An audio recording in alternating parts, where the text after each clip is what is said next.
Pera aí. Já começou já. Tudo bem, pessoal? Vamos ao primeiro estudo bíblico do Evangelho de João, capítulo de número 1, versículo do 1 até o 14. Nós estamos aqui hoje na casa do nosso amigo Ed, Cláudia e Janaína. E já pedi para os mesmos lerem e peço a você também que está nos acompanhando que abra a sua Bíblia no capítulo 1, do versículo do 1 até o versículo 14 de João. E diz assim: o verbo se fez carne.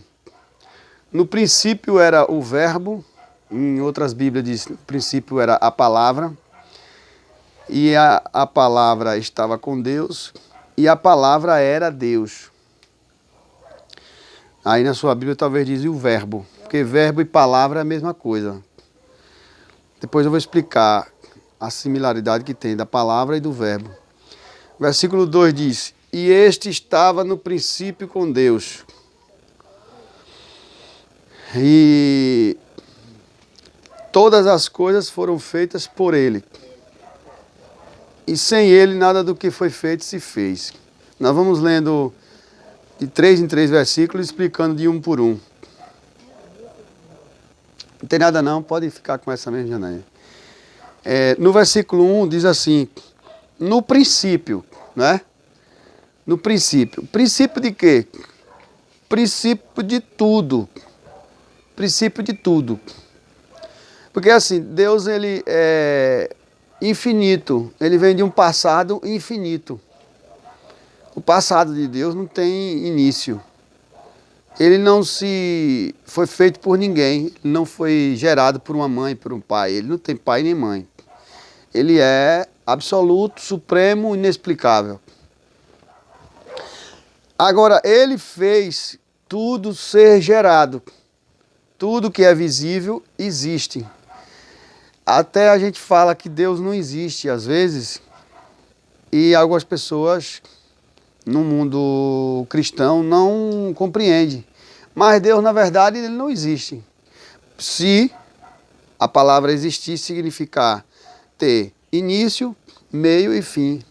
Porque tudo que nasce, cresce e morre, porque o ser humano, minha mãe falava, nasceu, padeceu e morreu, né? Já existe a tradição dessa frase. Mas Deus, ele não nasce, nem cresce, nem morre. Ele não nasceu, padeceu e morreu. Ele é absoluto, extremamente inexplicável. E Jesus fala em João capítulo 4, salvo engano, versículo 24. Depois a gente vai abrir lá, que a gente não vai estudar sobre isso agora. Mas só fazendo uma base de que Deus é espírito. Ele diz, Deus é espírito. Ele não é um ser criado por ninguém. É tanto que ele não quer ser adorado através de construções de imagens. Ele aborrece a construção da imagem dele. Em Êxodo 20, versículo 3 diz: não farás para ti imagem de escultura, nem semelhança alguma do que há nos céus, nem na terra, e nem nas águas debaixo da terra, porque eu sou o Senhor vosso Deus, e fora de mim não há outro. Então, ele não aceita ser imitado por ninguém. Por que essa rixa de Satanás com ele? Porque Satanás quer ser Deus, quer ser semelhante ao Altíssimo. Ele não quer ser maior, porque ser maior do que Deus é impossível. Mas ser semelhante ao Altíssimo. Porque ele é todo poderoso. Ele não tem como comparar nada. Agora a gente usa figura de linguagem, a Bíblia usa figura de linguagem para falar sobre Deus. Por exemplo, diz que Deus tem mão, tem olhos, tem ouvido, tem sentimentos humanos. Como por exemplo, se ele disser que, na Bíblia disser que Deus se entristeceu, isso é chamado de antropomorfismo ou antropofagia.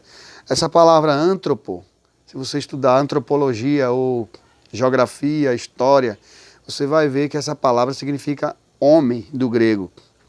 Do grego é homem. E Deus, ele não é homem. Apesar da cultura judaica, que constrói as escrituras, ser androcêntrica, é o homem no centro,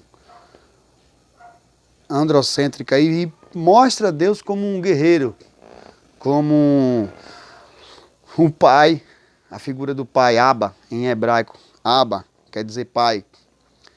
Mostra Deus como pai, mas Deus também pode ser demonstrado como mãe.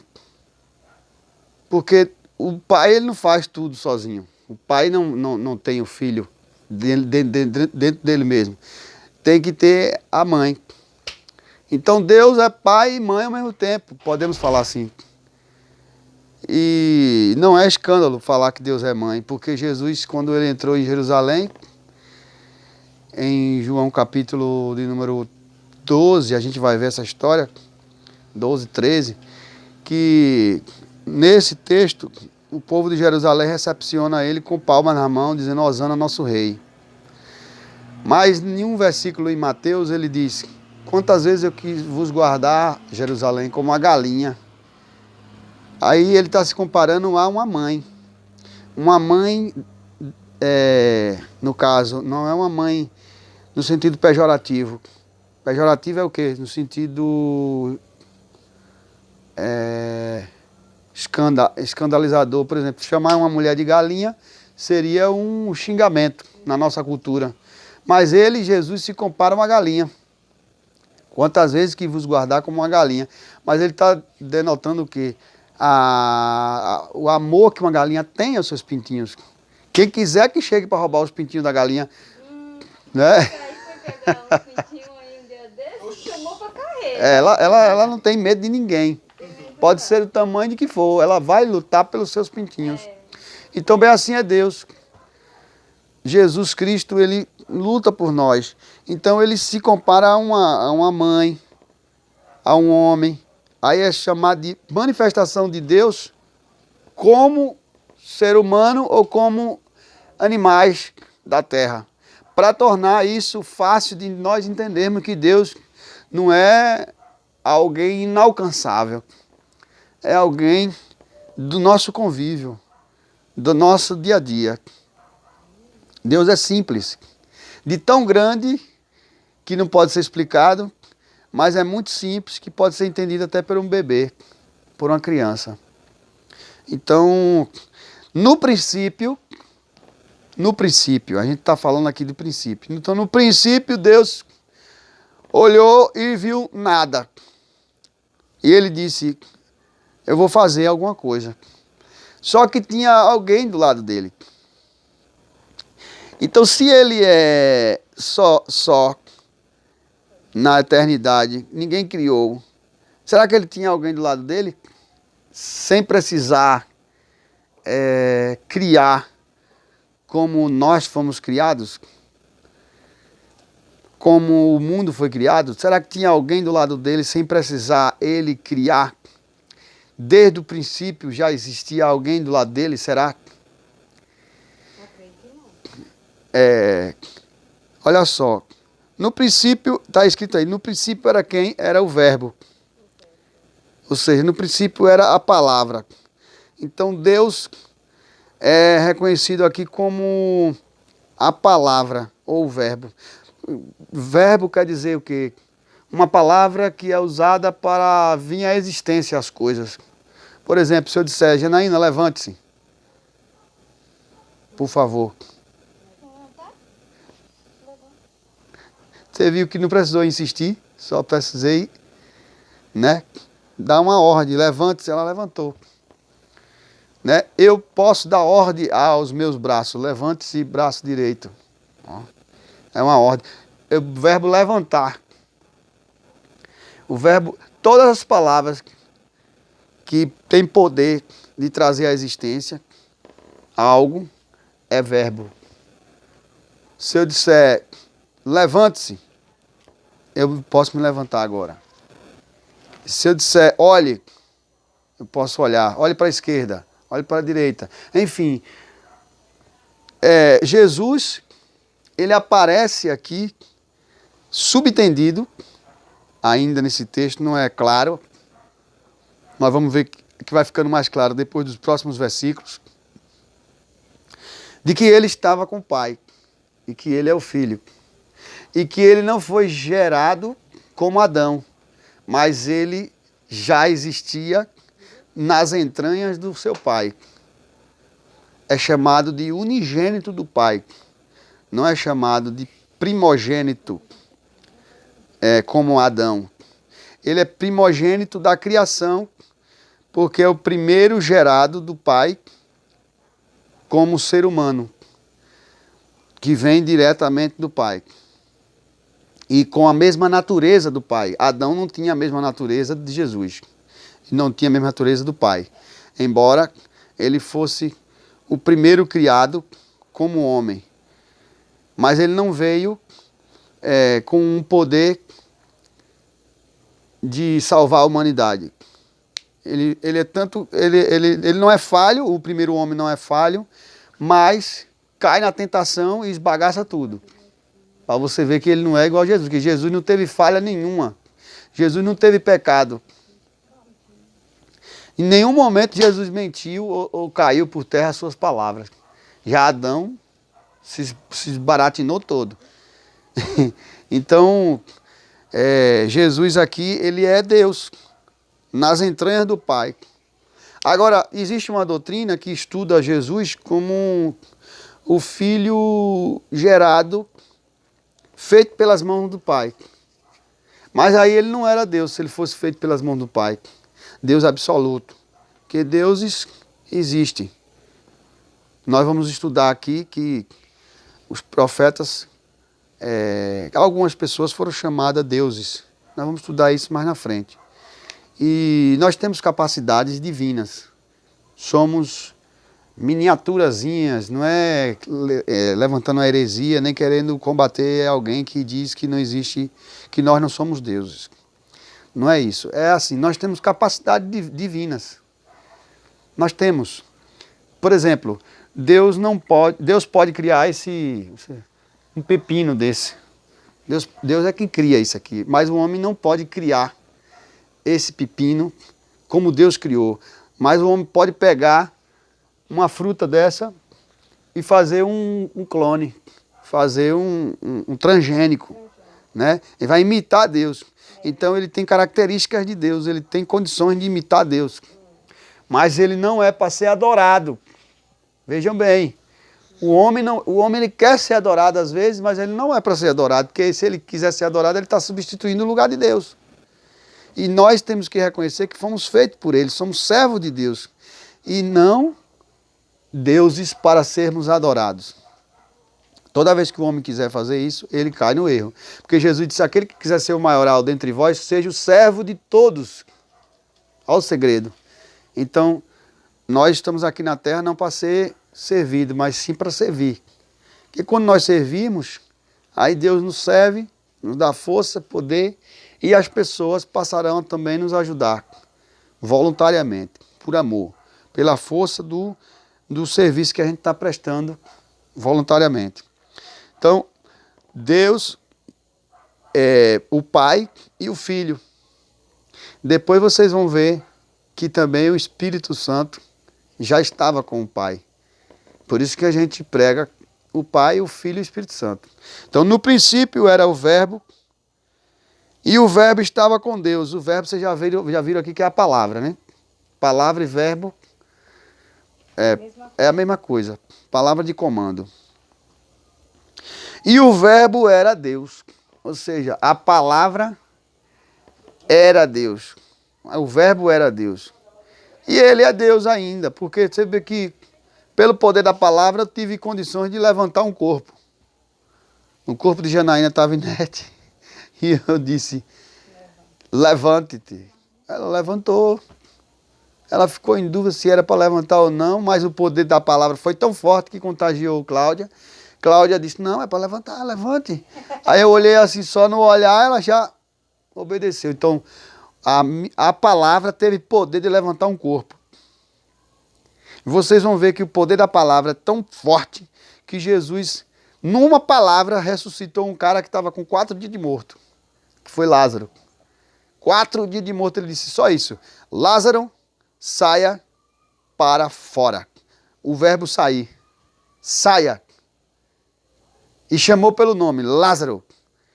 Saia para fora. É poucas palavras. É palavra de comando. Então, nós temos o poder da palavra. E podemos usar para o poder do mal, para o mal. E podemos usar para o poder do bem, de ressuscitar vidas, de salvar vidas, de recuperar pessoas, de tratar pessoas. Então, Jesus é a verdadeira palavra. O inimigo é a palavra da mentira. Ele é uma palavra também, mas é se utilizando do poder de Deus. E o verbo estava com Deus, e o verbo, a palavra era Deus e é Deus. E sempre será Deus, a palavra. Então o cara diz assim, eu não acredito em Deus, mas você crê no poder da palavra? Se você crê no poder da palavra, você acredita. Se você acredita no poder do verbo, você acredita em Deus. Deus é a palavra. E toda palavra usada para o bem é Deus. É algo invisível, mas que quando você dá sentido a ela, ela passa a fazer milagre. Tanto para você levantar para acordar de manhã cedo. É que nem aquela palavra que diz que passa na televisão direto. Você acredita em Deus, aí depois fala, então você acredita em milagre. É verdade. Já viu uma propaganda que passa na televisão?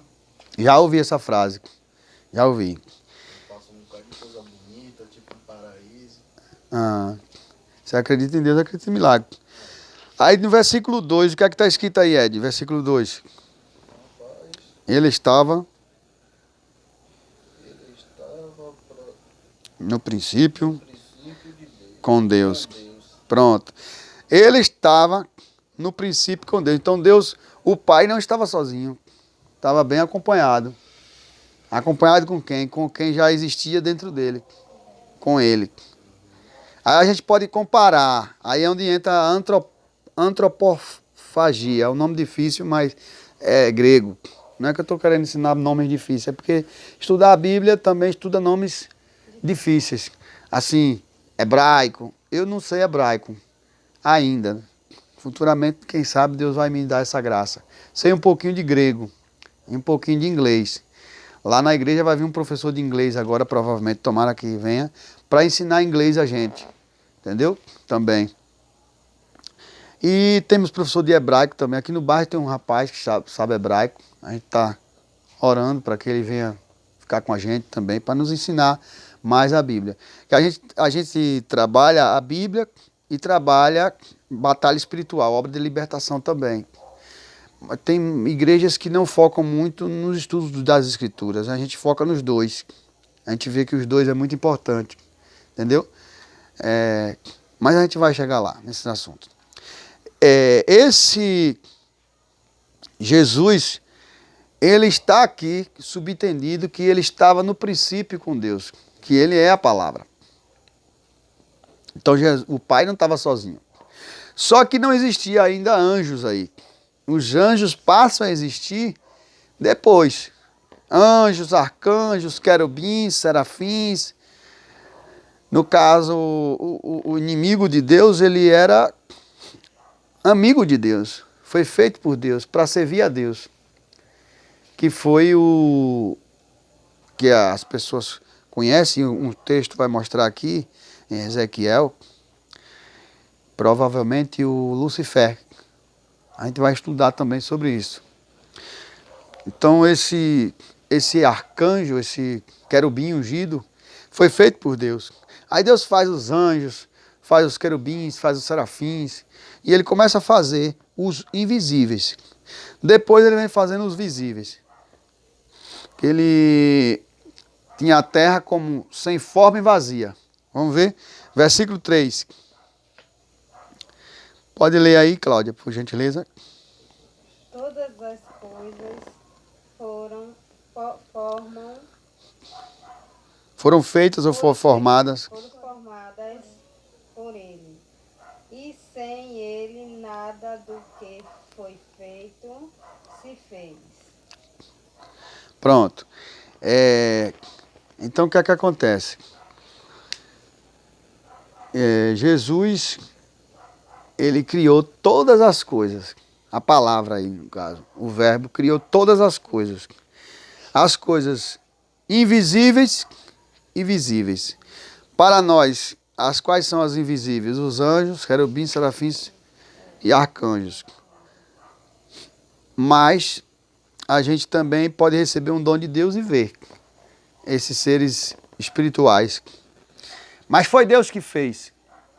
E aí Deus fez todas as coisas. O texto aqui vai ser bem claro, que ele coloca tudo no pacote só. Todas as coisas foram feitas. Sem ele, nada do que foi feito se fez.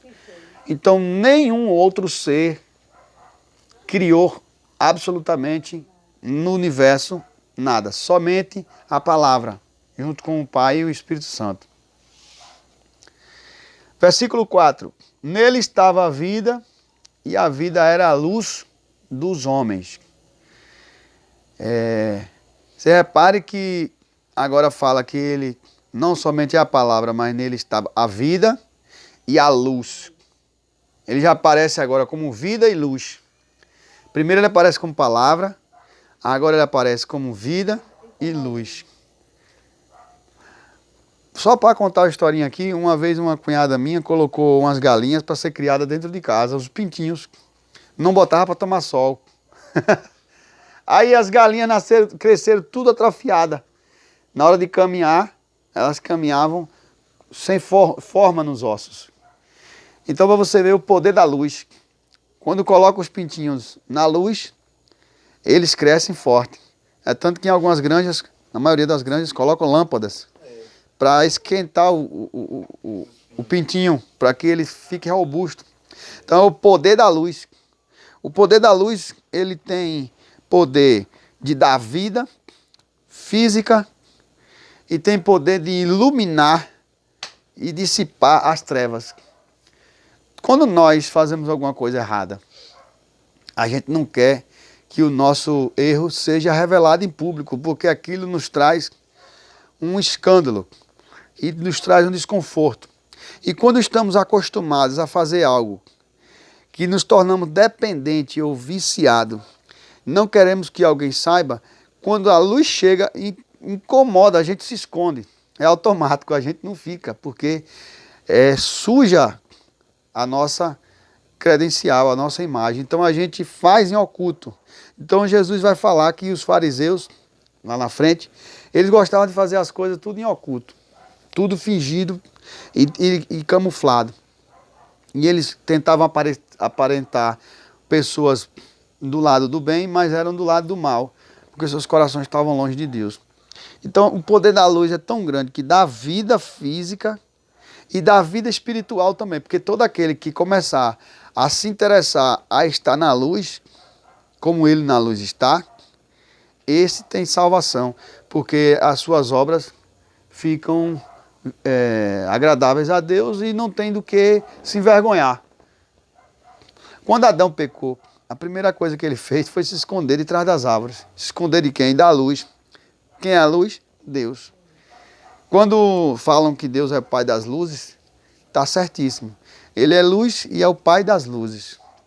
Todas as luzes que tem no universo é do poder da luz, do principal, que é Deus, o Pai, através do Senhor Jesus. Ele era a luz, está vendo?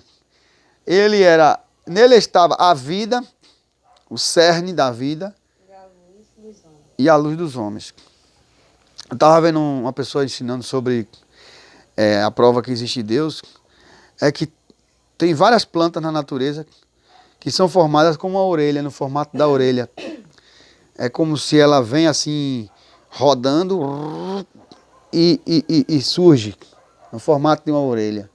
Vem do nada, como um parafuso que vem rodando. É chamado de cerne, cerne da vida, cerne da natureza. É de onde parte tudo. Então, ninguém explica de onde vem essa fonte, porque essa fonte é Deus. É a fonte, nele estava a vida que Tudo há no mundo. O mundo é tão grande, a terra onde a gente vive é tão grande, que se a gente passar pesquisando só as plantas, a gente morre e não consegue pesquisar tudo. Se a gente for pesquisar os peixes dos mares, até hoje os cientistas não descobriram todos os peixes que existem, as espécies de peixes que existem na Terra. E nós estamos falando da Terra, fora os outros planetas, que os homens tentam estudar se há vida em outros planetas, que até hoje ninguém sabe de explicar. Existem várias galáxias. Estrelas no céu, existe mais estrelas no céu, segundo os cientistas do mundo, como Adalto Lourenço, que é um físico nuclear, ele cita em uma das suas palestras que se os homens quisessem contar as estrelas, eles nunca parariam de contar, porque tem mais estrelas do que todos os grãos de areia das praias. Imagine numa pá, só numa pá, quantos grãos tem? Imagine todas as grãos de areia das praias. Só no litoral do Brasil aqui, meu amigo, e litorais do mundo inteiro. Então, existe mais estrelas nos céus, porque o céu tem limite. Alguém fica escandalizado quando eu falo isso? Que fica confuso, bate um parafuso assim na mente. Meu Deus, o mundo não tem limite, não para. O universo. Para a direita, para a esquerda, para cima, para baixo, para trás e para frente. Não tem fim. Então o cara querer ser maior, explicar Deus, ou querer brigar com Deus, só vai delirar. Então, cada estrela do universo, Deus chama cada uma pelo seu nome, sem deixar faltar nenhuma no seu exército. A Bíblia chama as estrelas de exército de Deus. Cada ser na Terra tem um código genético, cada indivíduo tem uma chama impressão digital única, incomparável, inigualável. Não tem ninguém igual a você na Terra. Pode ter 7 bilhões de criaturas como... Sua digital é só sua. Só sua. Você é único, amado por Deus, escolhido por Deus. Você morre e sua digital continua sendo a única. Ninguém vai chegar igual, é brincadeira? Tem 7 bilhões de criaturas, fora os que já foram e fora os que virão.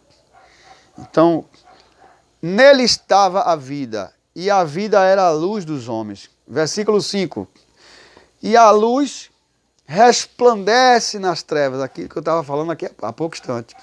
Chegou a luz, quem está em treva não vai ficar. Não vai Vai, por exemplo, eu costumo dizer que o nosso corpo é uma casa. E essa casa tem porta, tem janela, é igual essa casa aqui. Se dentro da casa, você chegou aqui, dentro dessa casa, tem uma pessoa morando, mas ele não lava a casa, não limpa, não passa pano, não trata. Aí vai ajuntar o quê? Ratos são os primeiros que estão chegando aí para visitar. Barata, aranha, morcego, hein, Janaína? O que é que vai ter dentro de uma casa suja que não limpa, que não lava? Rato, aranha, morcego. Que menina inteligente. Aqui no bairro tinha uma dessa, aqui no loteamento tinha um senhor, escorpião, que não lavava a casa. Foi obrigado os vizinhos se comoverem e pedir a ele autorização, e ele finalmente deixou limpar a casa toda. Mas tinha de rato, barata, tudo que não prestava tinha dentro da casa. Mas quando você chega dentro de uma casa dessa, com a lanterna, se ela não tem luz, bota a lanterna, o que é que o rato faz? Ele vem para cima da luz? Não vê nada. Ó, todo mundo procura seu lugar. Todo mundo corre. Nosso corpo é templo de Deus, morada do Espírito Santo. Mas se a gente começa a não fazer o deverzinho de casa, que é lavar a casa, a gente vai colocando as trevas, não lava, não bota luz, não vai cuidando, que é a luz de Deus. O que é que vai juntar dentro da gente? Os espíritos imundos, os ratinhos, as baratinhas, os morceguinhos, os escorpiõezinhos, ó. Tem gente que nada contra quem faz tatuagem, mas quando a pessoa coloca uma tatuagem de escorpião dizendo que é porque é seu signo, Ele não sabe o que está por detrás do escorpião. O escorpião uma vez disse ao sapo, eu quero atravessar o lago, não tem quem me ajude. Já ouviram essa história? O escorpião falando? Já, Janaína. O escorpião disse, ô seu sapo, me ajuda aí, eu não sei nadar. Aí o sapinho disse, eu fazer isso? Jamais. Você com essa cauda aí vai me ferroar. Aí o escorpião disse, jamais vou fazer isso com você. Eu conheço sua mãe, a sapa, conheço seu pai, o sapo, seus irmãozinhos aqui, estou convivendo com todo mundo, vou fazer jamais isso com você. Aí o sapinho disse, você jura? Aí o escorpião disse, eu juro. Aí quando ele falou assim, ó, eu juro, ele fez isso aqui. Aí botou a mãozinha dele para trás. Jurou, mas ó, sabe o que é que significa esse sinal, né? No costume. Jurou mentindo. Eu não sei o que é que significa esse sinal na essência. Quer dizer, quando fala que tá cruzando os dedos, quer dizer Fala que você tá que não mentindo. valeu nada. Que não Quer valeu dizer nada, que não valeu você não vai nada. fazer. Não vale nada a sua ajuda. Tá vendo? O escorpião fez isso. Quando ele fez isso, aí o sapinho inocente, solidário, caridoso, baixou as costas, ó. Aí o escorpião, plum. Quando o sapinho está nadando no meio do lago, porque o sapo sabe nadar muito bem, o escorpião diz, estou atravessando o lago. Mas aí quando ele estava esquecido que ele ferroava. Mas quando ele olhou assim, ele viu uma barriga tão gorda, tão macia, aquela gordurinha, aquela capa de gordura tão apetitosa. E aí o escorpião disse, me parece bem agradável, no pensamento. Bem agradável esse lombo macio. E o sapinho inocente, ó, se acabando com o peso ali do escorpião, fazendo aquela caridade, se dedicando com amor. Aí o escorpião olhou para um lado, olhou para o outro. Não tem ninguém para ver. Aí aqui, pegou a cauda e rapidamente, como se fosse um chicote na velocidade de um trovão, de um raio, na barriga do sapo. Tchá! Aí o sapo gritou e o sangue esguichou na água. Tchá! Aí o sapinho só deu tempo de perguntar, por que você fez isso comigo? Aí o escorpião disse, é porque essa é a minha natureza, cara. Não tem jeito. E aí ele pensou que ele ia conseguir atravessar o lago todo, só que estava no meio do lago ainda. Aí o sapinho, como afundando. E aí o escorpião começou a afundar também. Ele, socorro, socorro, socorro. Socorro de quem? Se ele matou o próprio socorro. Exatamente. E aí ele começou a afundar junto com o sapo. Então, o escorpião foi Deus que fez, mas com a finalidade para o ecossistema, controle das pragas. Ele tem uma finalidade na natureza, mas o ser humano não pode se comparar a um escorpião, no sentido de traição. Só quem é maluco, né? Então, a gente comete várias aberrações.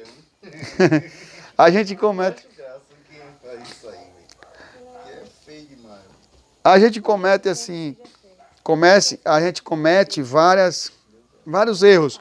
Mas Deus perdoa se qualquer pessoa se arrepender. Ele pode ter feito o pior erro da terra. Não importa.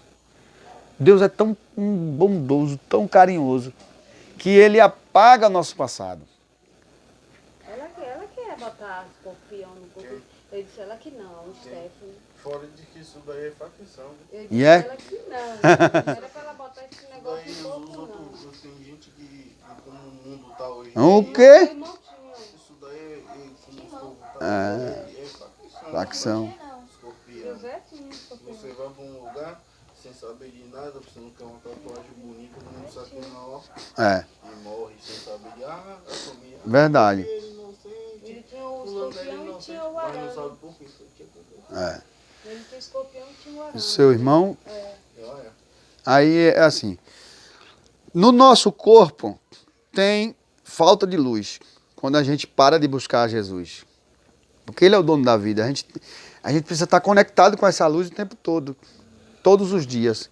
Então quando a gente para de procurar, quem vai entrar? O escorpião, o rato, a barata, a serpente. Entendeu? Vai entrar várias coisas no nosso corpo. Então a gente precisa agora deixar essa luz entrar dentro de nós, para a gente fazer uma limpeza dentro do nosso corpo geral, tirar essa bagunça, botar a luz em cima. Se tiver rato, não tem pena, tem que tirar mesmo, miserável. Ele não gosta de você, ele quer lhe matar, lhe roubar, destruir. Ele quer triturar tudo. Então, o Espírito de Deus, através da sua luz, do poder da palavra, está chegando aqui nessa casa, nessa noite, na nossa vida, na sua vida, para fazer um milagre da vida e da luz. E Jesus é esse poder todo aí. Versículo 6 diz: houve um homem enviado de Deus, cujo nome era João. Aí agora aparece um personagem físico, humano, cujo nome era João. Versículo 7. Este veio para testemunho, para que testificasse da luz, para que todos crescem por ele. Aí agora vamos falar de um cara chamado João Batista. João não é o escritor desse livro. O escritor desse livro é outro João, é chamado de João Evangelista. Depois nós vamos descobrir se esse João Evangelista era discípulo de Jesus, ou se só era um narrador.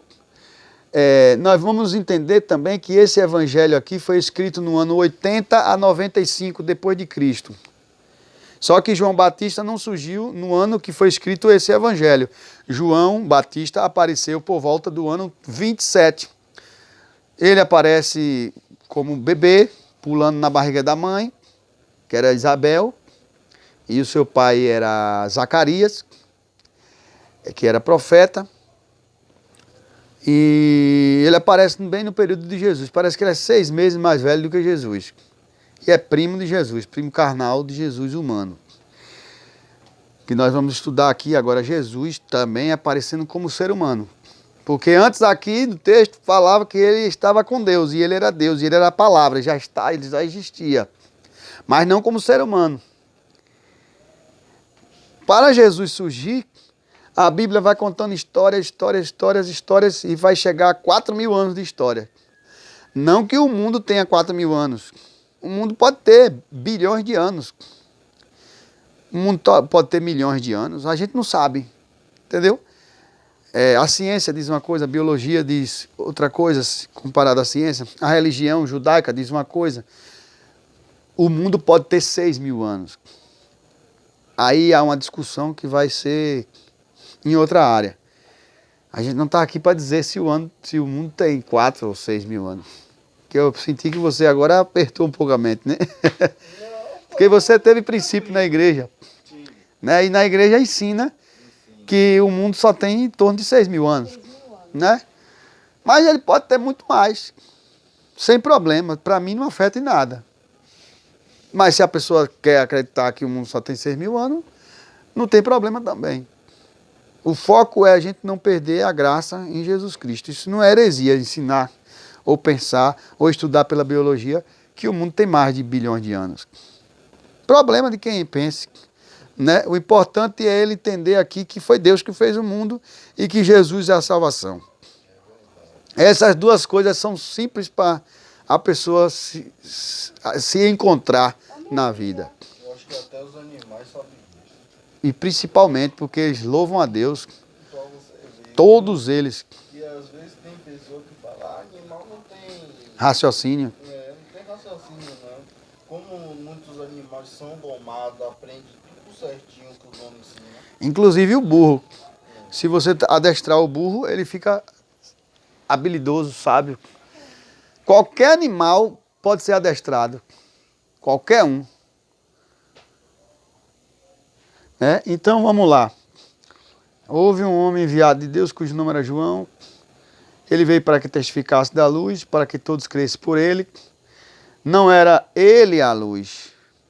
A Bíblia, repare que a Bíblia, Cláudia, ela trabalha na direção de não colocar o homem como o centro das atenções. Como Deus absoluto para ser adorado. Você repare que no início eu falei aqui que nós somos uns deusezinhos meia boca, uma coisinha parecendo Deus, né? Mas não somos Deus para ser adorado. João Batista aqui tinha características divinas. O cara vivia no deserto pregando o evangelho, comendo gafanhoto e mel silvestre. Mas ele não era a luz. Olha o texto dizendo aí. Não era ele a luz. Eu estou aqui na sua casa hoje. Você me falou que eu sou um anjo enviado de Deus. Muito boa a expressão. Mas eu não sou o anjo. O anjo no artigo é o anjo. Porque o anjo absoluto é Deus. Ele se manifesta também como anjo. Mas ele é o anjo. O artigo é definido. Ou ele não é um. Porque se ele for um, ele é mais um no meio de uma multidão. Apenas um. Nós somos um anjinho, uma coisinha colocada por Deus na terra, um grãozinho de areia. E não temos motivo nenhum para nos exaltarmos nem nos gloriarmos. Porque até a salvação que a gente tem, não fomos nós que fizemos alguma coisa para merecermos. Eu, para ser salvo, não fiz nada para merecer. Embora, quando eu alcanço a salvação, eu faço por merecer. Você entendeu? Eu faço por merecer. Mas não é por meu mérito. Efésios 2,8, pela graça sois salvos, por meio da fé. Não é nem pela fé. É pela graça. Pela graça sois salvos. Por meio, ou seja, sem fé também fica impossível. Sem fé é impossível agradar a Deus. Pela graça sois salvos por meio da fé. Isso não vem de você. Não vem das suas obras. É dom de Deus. Não vem das obras para que ninguém se exalte. Porque se fosse assim, toda pessoa que dá esmolas, todo rico que ajuda pobres, seria salvo pelos seus próprios méritos. Mas não é assim. É pela graça. É favor imerecido. Versículo de número 9. Ali estava a luz verdadeira, que alumia a todo homem que vem ao mundo. Então a pergunta, Janaína, quem era a luz verdadeira? João Batista ou a palavra? Aê!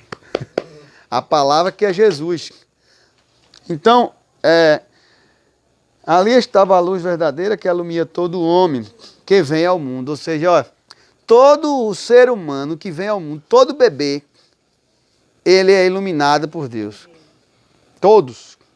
Por isso que as pessoas dizem assim, eu tenho Jesus desde que nasci. Fizeram uma pergunta aqui, perguntaram qual palavra pura verdade? Qual palavra é a pura verdade? Que palavra é pura verdade? Pronto, deixa eu ver quem foi que fez a pergunta aqui. Edson Santos, a palavra pura verdade. Ah, ele está confirmando aqui, Edson está confirmando. O presbítero Júnior está assistindo, tem 3 pessoas na live. Você pode também... Nós vamos convidar mais pessoas aqui. Você pode... Vai aparecendo os amigos aqui, você vai clicando e convidando. Edson está nos acompanhando. Tem mais algumas outras pessoas nos acompanhando. Nós vamos encerrar daqui a pouco já também, que é muita coisa aqui, do capítulo 1, versículo 1 até o versículo 14. Ele só está confirmando aí. Tem alguém para convidar aí, na live? Apareceu não? Convidar nas letrinhas azuis? Convidados. Você pode ir clicando em cima. Apareceu? Apareceu. Aí você vai clicando, convidar. Até cansar o dedo. Já estamos encerrando, então vamos lá. Não era ele a luz, ali estava a luz. Toda criança é iluminada. Uma coisa que eu quero falar aqui para vocês, que muita gente entra em parafuso, é que todo mundo é filho de Deus. Isso é agradável, né? Eu falar que vocês são filhos de Deus. E o cachaceiro é filho de Deus. O macumbeiro é filho de Deus. O bruxo, o cachaceiro, não atende não. Aí clica em não atender. Tudo que existe somos criação de Deus. Agora eu vou falar algo pesado, me permita. O abusador de criança é filho de Deus? Ele é filho de Deus, mas está sendo usado pelo diabo. Pronto, é isso que eu estou querendo falar agora. Nós vamos chegar lá. Com carinho a gente aprende tudo, né? Vamos lá.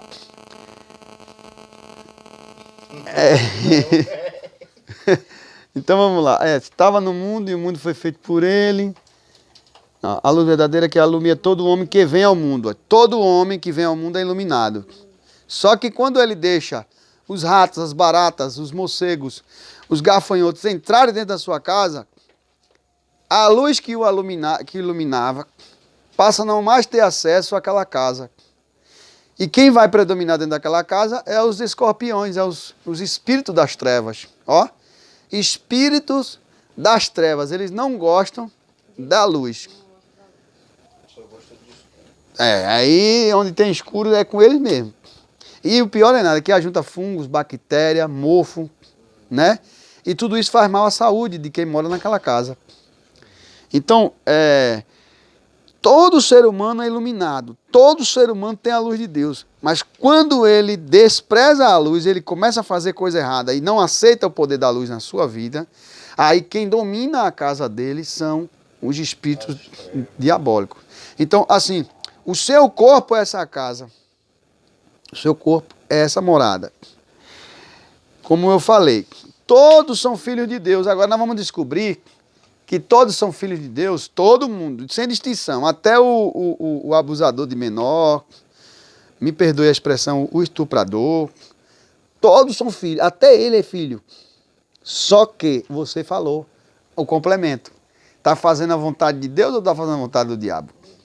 Está fazendo a vontade do diabo. Então, ele é filho de Deus, criado pelo poder de Deus, através da estrutura física. Ele é filho de Deus assim, ó, no corpo.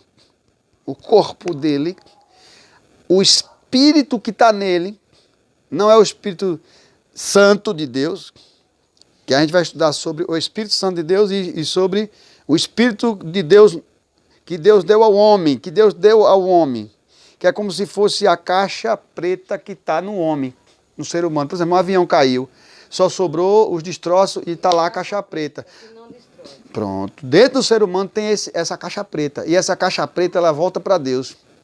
Está escrito em Eclesiastes 9:7, que o espírito torne a Deus que o deu, e o corpo volte ao pó.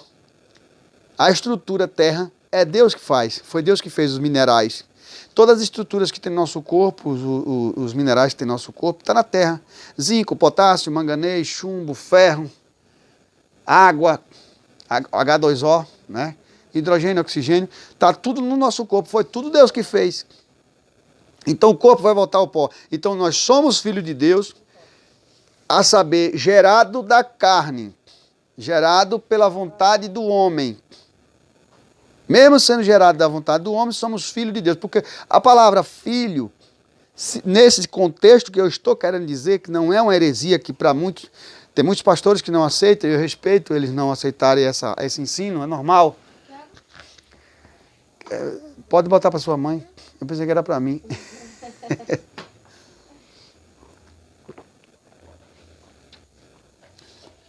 E choca um pouco, tem ensinos meus que chocam um pouco. Mas é normal.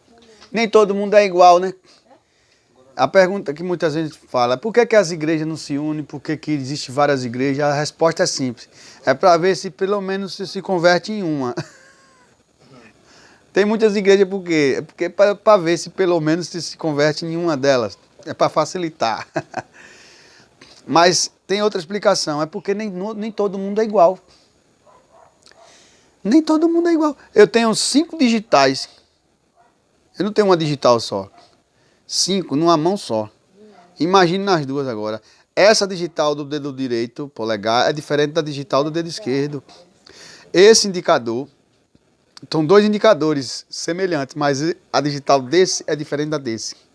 Então você nunca vai ser igual a mim, ela nunca vai ser igual a mim, nunca! E nenhuma igreja vai ser igual a outra.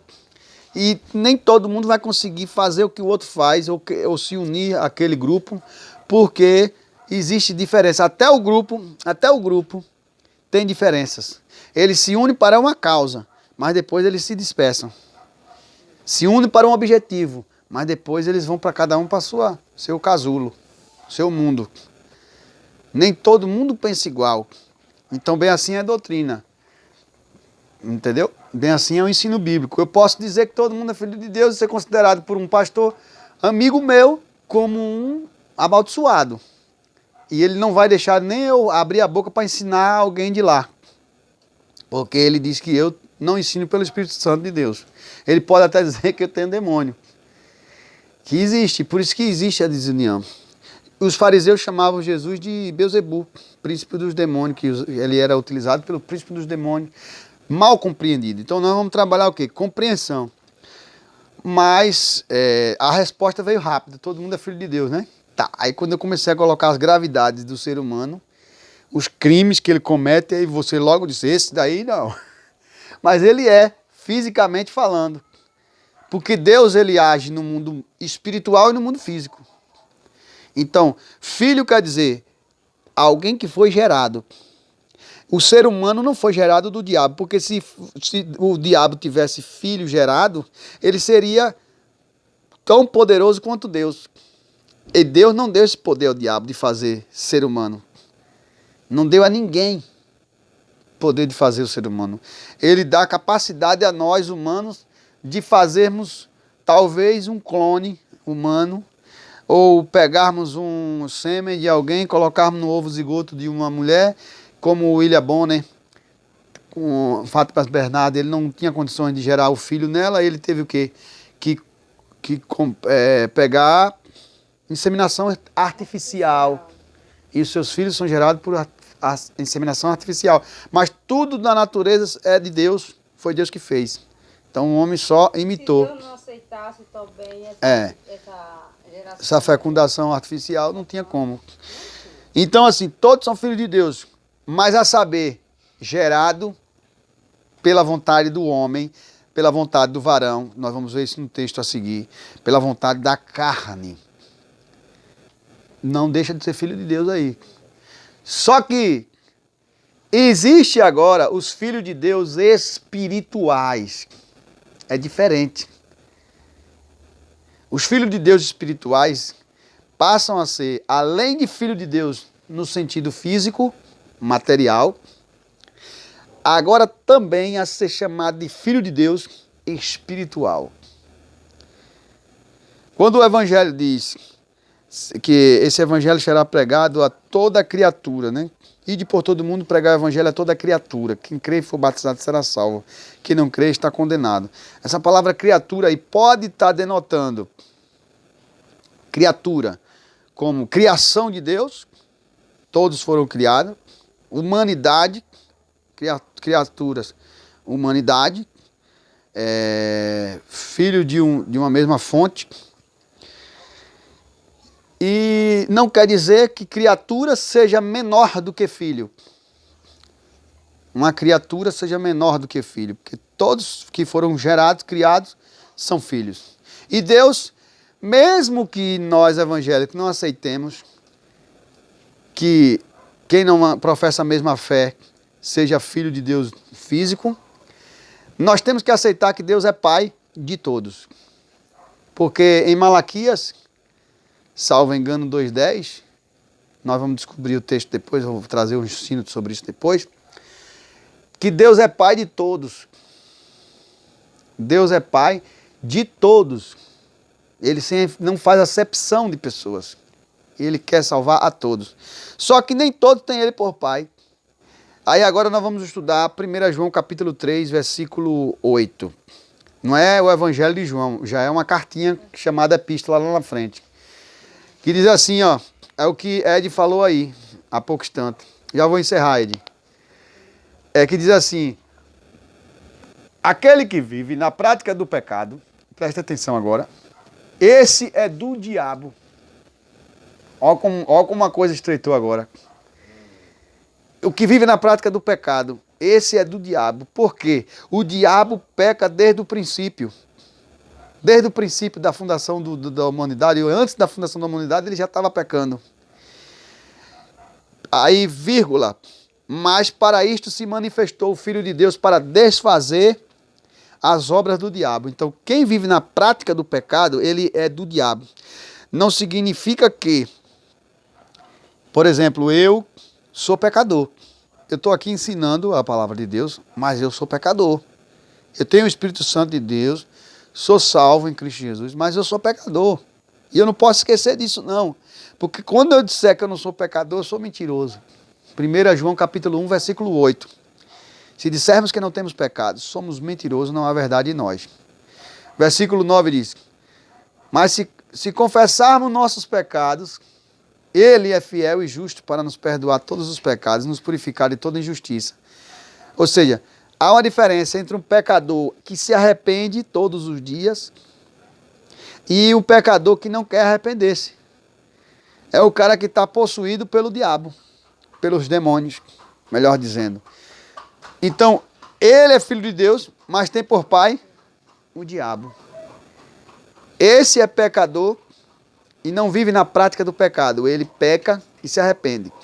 Ele peca e se arrepende. Esse peca e gosta de pecar e vai pecar mesmo e não quer se arrepender. Esse daqui é o Pedro da vida, ó, que se arrepende, que negou Jesus, traiu Jesus até, porque negar é trair também. Negou Jesus, mas depois se arrependeu. Já Judas não. Criou remorso e foi se suicidar. Então eu estou falando aqui de quê? Filhos de Deus, nascidos do Espírito, que é filho de Deus duas vezes, tanto no corpo quanto na alma.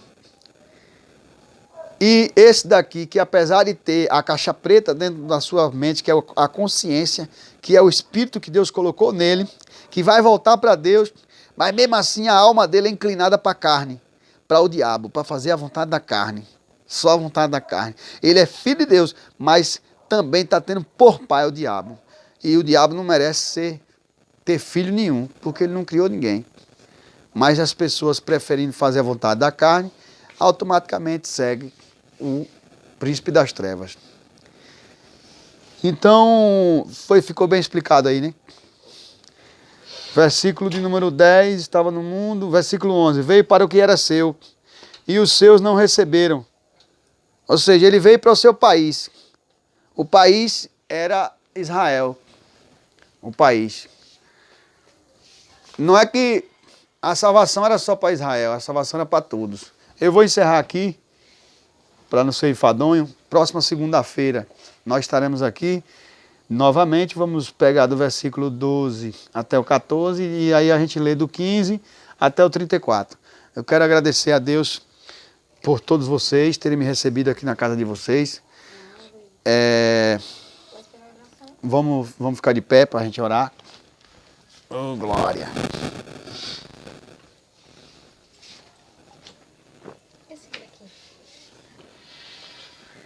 Ó, tô com uma cameraman aqui profissional que é Janaína. A menina é top, viu? Vamos fechar nossos olhos e agradecer a Deus por esse ensinamento, foi maravilhoso. Nesse momento, em nome do Senhor Jesus, ó Deus, eu quero te agradecer por esta família, ter essa recepção maravilhosa aqui na sua casa. Este ensino bíblico, o Senhor se fez presente. Deus, essa família é uma família abençoada. O Senhor veio aqui trazer luz, mais luz ainda. O Senhor veio aqui trazer salvação, cura, libertação para toda a família. Meu Deus, essas doenças que estão atacando a vida da família de Cláudia, eu repreendo agora no nome do Senhor Jesus todas essas doenças. Vai arrancando, meu Deus, todos os males que estiverem escondidos, em nome do Senhor Jesus. Senhor, eu trouxe aqui o óleo ungido, e o Senhor disse, se tiver alguém dentre vós enfermo, chame os presbíteros da igreja e unge com óleo. Senhor, eu estou aqui para ungir a vida de Ed. Permita ele. Em nome do Senhor Jesus, seja livre, seja curado, receba luz. Em nome do Senhor Jesus, Cláudia, receba a vida, receba a luz. Para a tua vida, para a tua família, para a Stephanie, para Janaína, todos da sua família, em nome do Senhor Jesus. Ó Deus, que haja uma transformação extraordinária nessa casa. um poder sobrenatural nessa família. Em nome de Jesus, me leva em paz até a minha casa, me livra de todo mal. Assim eu te peço e te agradeço, em nome de Jesus. Amém. Graças a Deus. Que a graça do nosso Senhor Jesus Cristo, o grande amor de Deus e as consolações do Espírito Santo seja com esta casa, com todo o povo de Deus, não somente agora, mas para todos sempre. Amém. O homem já começou a bater palma, matando muriçoca. Deus abençoe, pessoal. Compartilha. Vamos divulgar esse ensino bíblico doméstico. E vamos fazer aí incentivo para todo mundo começar a fazer também esse trabalho, né, em nome do Senhor Jesus.